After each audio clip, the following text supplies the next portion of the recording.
মানা তোমার বালিশ হয়ে গেছে কানা। বেশ ভালো লাগছে পিছন থেকে। জিতের অনেক দিনের ইচ্ছা ছিল। Good morning friends, welcome back to another video. Background দেখে বুঝতেই পারছো আজ আমি আমার ফেভারিট প্লেসে রয়েছি, আমার শ্বশুর বাড়িতে। কাল রাতেই চলে এসেছি এখানে। এখন ঘড়িতে বাজে 10টা। পিউ অনেকক্ষণ ধরে ডাকাডাকি করছে ব্রেকফাস্ট করবার জন্য। তুই যা, নালে পিউ এবার তোকে মেরেই দেবে। তো দেখি আজকে আমার জন্য কি স্পেশাল ব্রেকফাস্ট ওয়েট করছে। তুই সারাদিন এই পাখিকে নিয়ে বসে থাক। পাখিকে ওষুধ খাওয়া, ভিটামিন খাওয়াচ্ছি। ও, মাওকে ভিটামিন খাওয়াচ্ছিস? সেই ব্যাপার তো। আর আমার জন্য কি খাওয়াবি? ও আজকে আমার জন্য আছে চাউমিন। এই আমারও শরীরে ভিটামিনের অভাব পড়েছে। ওই পাখির একটু ভিটামিন তো দিদিকে দিয়ে দে, আর আমার ভিটামিন এখানেই রয়েছে। আমাদের কাছে এই চ্যানেল দুটো ভীষণ স্পেশাল। এই চ্যানেলের মাধ্যমে আমরা আমাদের যে ভিডিওসগুলো দিই সেগুলো বহু মানুষের কাছে পৌঁছায়। ইভেন তারা দেখে, তারা কমেন্ট করে, তারা লাইক করে, যেটা আমাদের কাছে খুব ভালো লাগে। তো ও আমাকে বলছে যে যত বড় বড় ক্রিয়েটার আছে আমি দেখেছি তারা নিজেদের যে চ্যানেল বলো বা পেজের নাম তারা স্টিকার করে, আর করে তারা গাড়িতে হোক বাইকে হোক এগুলো মানে লাগায়।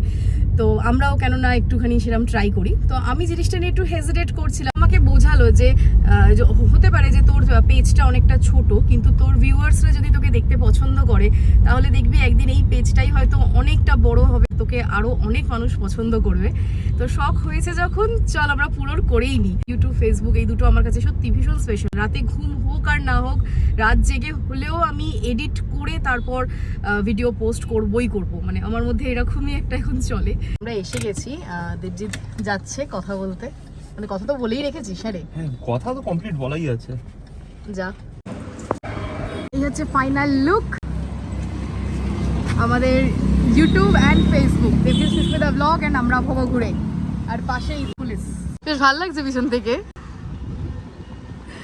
জিতের অনেক দিনের ইচ্ছা ছিল, আর এখন তো বেশ আমারও ভালো লাগছে। অসহ্য গরম পড়েছে না, এই গরমে একটু আখের রস ডাবের জল ছাড়া জাস্ট পোষায় না। চিয়ার্স। না, এক গ্লাসে ঠিক হলো না। আর এক গ্লাস হচ্ছে এখানে রেডি। এবার এখান থেকে যাব আমরা সিলেদার্সে, কারণ সিলেদার্সে আমার দেবজিতের জন্য একটা গিফট নেওয়ার আছে, ওর জন্মদিনের গিফট। 26 জুলাই প্রায় এসেই গেল। নিয়েলি আমাকে লাস্ট অবধি নিজে জুতো কিনে আমাকে বইয়ে নিয়ে যায়। কিছু বলার নেই, আমার মুখের ভাষা হারিয়ে ফেলি। কি হয়েছে? কিনেছি তো কি হয়েছে, নিজের জন্য একটা জুতো। এলাম তো আমার জন্য। এসেছিলাম দেবজিতের জন্য গিফট কিনতে, ওটা তো পেলাম না। মুখ খুলিস না, চুপ করে থাক। Out of stock. তো আমার একটা জুতো পছন্দ হলো, ওটাই নিলাম।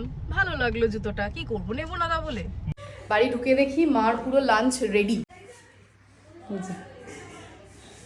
তুই এসে একটু জামাটা তো ছাড়তে পারতিস আগে। এত খিদে পেয়েছে আর বানাতে পারছি না।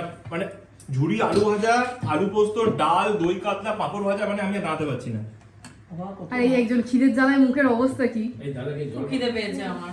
আমি বার করছি। কি করে আমাদের একটু চলে এসো তাড়াতাড়ি। তোমাদের খাওয়া দাওয়া কমপ্লিট হয়ে গেছে, এবার আমরা সবাই একটু বসে গল্প করছি। আমাদের মায়েদের দেখলে বোঝা যায় না এত বয়স হয়েছে। আমাদের মায়েরা সবাই ওখানে রেস্ট করছে, আর দেবজিৎ এখানে ওর শাশুড়ির রান্নাঘরে জামাইয়ের ভিডিও মেকিং আমাদের চলছে। ও মিষ্টি বানাচ্ছে, আর আজকে আমি ওর ক্যামেরাম্যান। তুই আমার রোজকার নয়, তুই আমার সারা জীবনের ক্যামেরাম্যান। হ্যাল্লাক হয়ে পড়েছিস। অবস্থা খারাপ, যা গরম রান্নাঘরের একটা গোটা গামছা ঘাম মুছতে মুছতেই ভিজে গেল। তখন ধরে রান্নাঘরে দেবজিতের তো রান্না চলছিল, তার শ্যুটটা করার পরে আমি পুরো একদম ঘেমে স্নান করে গিয়েছিলাম। তো গিয়ে আমি এবার একটুখানি ফ্রেশ হলাম। আর পিউ যেহেতু আজকে রাতে বিরিয়ানি বানাবে ঠিক করেছে, তো পিউ ওদিকে রান্না করছে আর সবাই বাইরে বসে গল্প করছে। বাবা সবার জন্য চপ, বেগুনি, ফুলুরি সমস্ত কিছু এনেছে। এই দিয়ে আজকে আমাদের সন্ধ্যেবেলার টিফিন হবে। চপের মধ্যে বাদাম চলে এসেছে। বাদাম? আর মায়ের মুখে পড়েছে আদা। তোমার মুখে কিছু পড়েছে না? আচ্ছা, আর বাকিরা সব এখন বাইরে বিরিয়ানি বানাতে ব্যস্ত।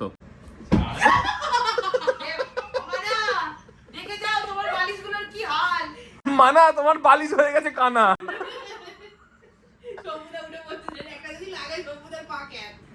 এই তো ছোট লোকমি গুলো বন্ধ করে এবার। পিউ বিরিয়ানি বানিয়ে একদম রেডি করে ঘরে দিচ্ছে। উফ, সেই গন্ধ, সেই মানে বিরিয়ানি সুপার হিট। তুই আমাকে বিট করে না, আজকে কালারটা খুব ভালো। এখন বাজে 10:30। এবার আমরা বসেছি সবাই ডিনার করতে। তুই একটু দেখে হাঁটবি তো, লেগে গেল পায়ে। চল খোঁড়া বাড়ি চ, রাস্তায় ওষুধ যাওয়ার সময় ওষুধ কিনে নেবো, বাড়ি চ। বাড়ি যাবে কি করে বল দেখি এবারে। হাঁট বেচারা হাঁটতে পারছে না, গাড়ি পায়ে অবধি যেতে পারবি? খাটে উঠতে গিয়ে খাটের ওই কোনাটা পায়ের হাঁটুতে লেগেছে। হাতে পায়ে লক্ষ্মী তোর। বাড়ি চ বাবা, বাড়ি চ। ঘরের মেয়ে ঘরে চ। দৌড় হয় তো, হাঁটে না তো। চলো আসছি। চলো চলো।